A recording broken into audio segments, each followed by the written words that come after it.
Venezuela నుంచి భారీగా crude oil దిగుమతులు భారత్ పెంచనుంది. భారత్కు సుమారు 1.2 కోట్ల బ్యారెల్స్ వెనిజులా చమురు రానుంది. ఇది గత 6 ఏళ్లలోనే అత్యధిక స్థాయి. హార్ముజ్ జలసంధి ప్రాంతంలో సరఫరా అంతరాయం ఏర్పడటంతో మధ్యప్రాచ్యంపై ఆధారాన్ని తగ్గించేందుకు ఈ నిర్ణయం తీసుకుంది. అమెరికా అధ్యక్షుడు డొనాల్డ్ ట్రంప్ ఇరాన్పై ప్రణాళిక చేసిన దాడులను తాత్కాలికంగా నిలిపివేస్తూ 14 రోజుల కాల్పుల విరమణ ప్రకటించారు. హార్ముజ్ జలసంధిని తిరిగి తెరవాలన్న షరతుతో ఈ నిర్ణయం తీసుకున్నట్లు సమాచారం. టెహ్రాన్లో ప్రజలు ఈ నిర్ణయాన్ని విజయంగా భావిస్తూ సంబరాలు జరుపుకున్నారు. అయితే ఇరాన్ ఈ విరమణను తాత్కాలికంగానే పేర్కొంటూ ఆంక్షలు ఎత్తివేయడం, నష్టపరిహారం వంటి డిమాండ్లు ముందుంచింది.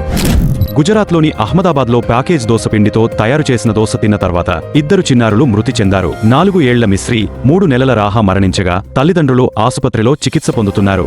కొనుగోలు చేసిన పిండిలో విషపదార్థాలు ఉన్నాయా అన్న కోణంలో అధికారులు దర్యాప్తు చేస్తున్నారు. 3 నెలల పసికందు మరణంపై అనుమానాలు వ్యక్తమవుతుండగా తల్లి ద్వారా విషం చేరిందా అనే అంశాన్ని కూడా పోలీసులు పరిశీలిస్తున్నారు. అమెరికా సంస్థ నాసా చేపట్టిన ఆర్టెమిస్ 2లో కొత్త దృశ్యాలు బయటపడ్డాయి. చంద్రుడి వెనుక భాగం నుంచి తీసిన ఫోటోలను విడుదల చేశారు. ఏప్రిల్ 6న చంద్రుడి దగ్గరగా వెళ్లినప్పుడు వారు 7 గంటల పాటు అక్కడి ప్రాంతాలను చూసి ఫోటోలు తీశారు.